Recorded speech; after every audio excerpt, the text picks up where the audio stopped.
Hua Daoru tidak bisa membantu tetapi berkata, membimbing langit bulan iblis melintasi langit berbintang sepanjang jalan, dan cahaya bulan lewat, dan mata seperti Dewa Qin Yi Chen yang tampak seperti pisau berangsur-angsur menjadi tertarik.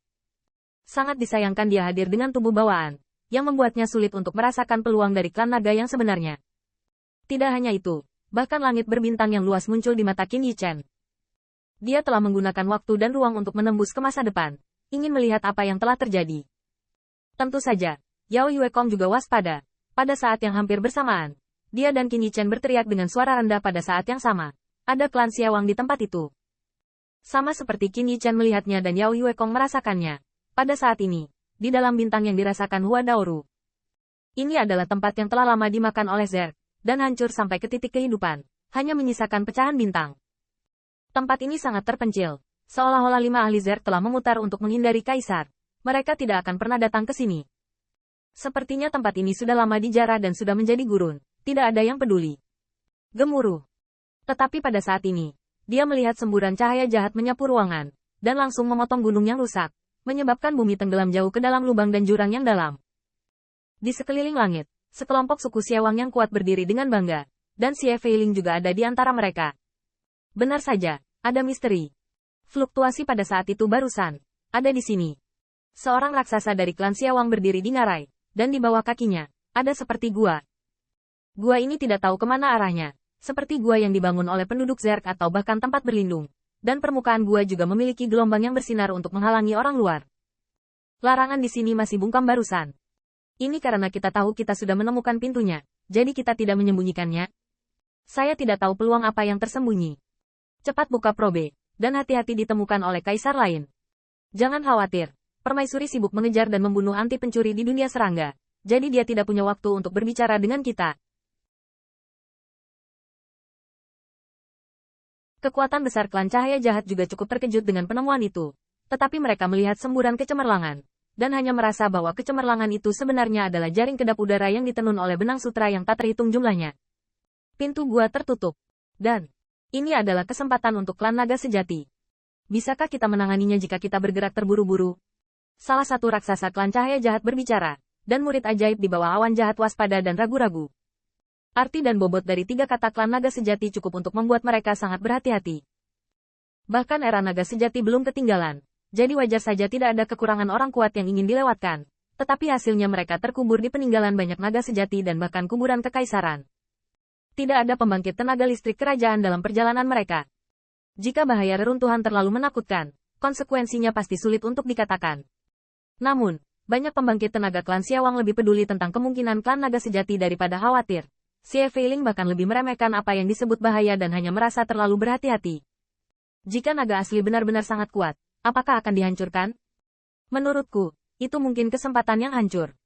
Mungkin naga asli yang mati di dunia serangga dan meninggalkan relik di sini. Mendengarkan nada bicara Xie Feiling, sepertinya beberapa dari mereka merasa bahwa kesempatan itu mungkin tidak dapat diterima olehnya. Arogansi Xie Feiling memang benar, tetapi ada alasan untuk meremehkan itu.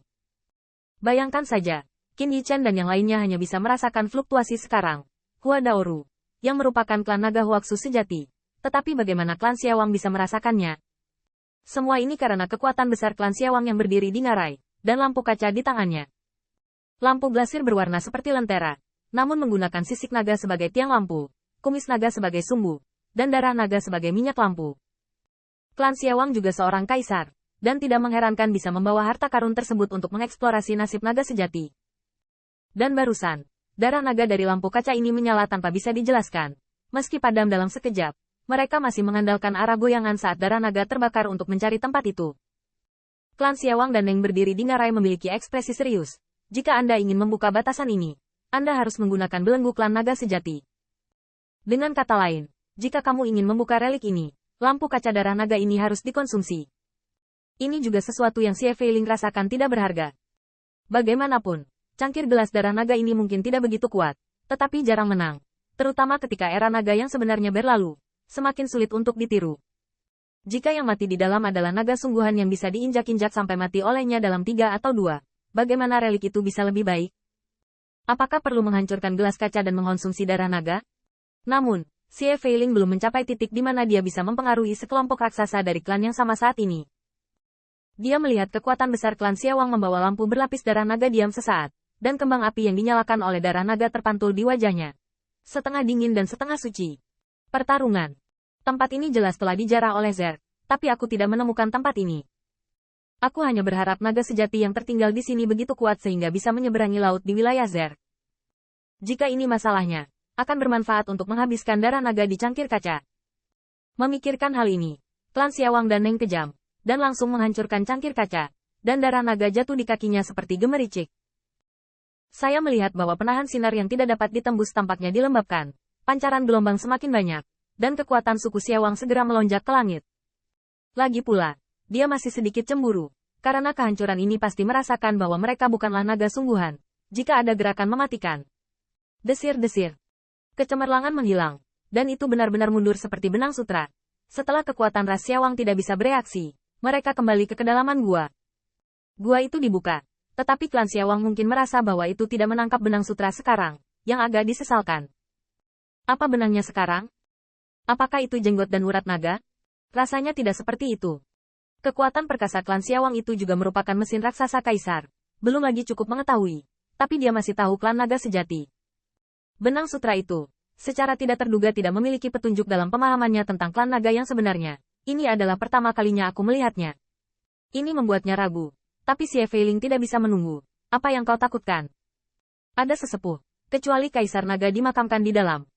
Jika Kaisar Naga benar-benar mati di tempat yang hancur ini, itu sudah cukup untuk menyalahkannya. Xie Feiling sudah siap untuk melompat, tetapi dihentikan oleh kekuatan besar itu. Feiling, kau dan sesepuh keenam tetap di atas, yang lain, turun bersamaku. Xie Feiling langsung enggan, tapi dia tidak bisa menahannya. Lagi pula, di luar reruntuhan, seseorang perlu menjaganya. Terlebih lagi, para tetua tidak menemukan kesempatan tetapi tidak memberinya bagian. Dalam keputusasaan, Xie Feiling hanya bisa naik ke udara lagi. Dalam sekejap, keempat sosok itu jatuh ke dalam gua, dan cahaya jahat menyilang dalam sekejap. Awan jahat yang mengerikan mengamuk ke kedalaman seperti banjir, menunjukkan kekuatan dan kewaspadaan.